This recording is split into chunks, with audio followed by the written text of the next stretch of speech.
अस्सलामुअलैकुम दोस्तों, क्या हाल है आप सबके। उम्मीद है आप सब खैरियत से होंगे।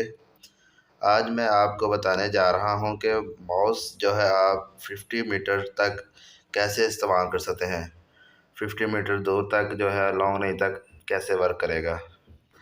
बाज़ार से आपने कैट 6 वायर परचेज़ कर लेनी है। उसके अलावा कैट 6 जैक प्लस यूएसबी, एक तरफ से यूएसबी होगा मेल फीमेल, दूसरी तरफ से कैट 6 होंगी जैक उनके।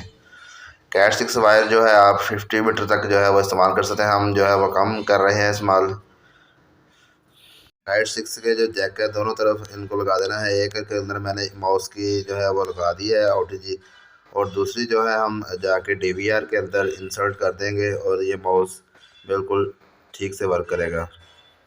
आज की हमारी वीडियो यही तक थी। अगर वीडियो पसंद आई इसे लाइक करें, चैनल को सब्सक्राइब करें ताकि आने वाली हर नई वीडियो आपको बर वक्त मिलती रहे। अल्लाह हाफिज़।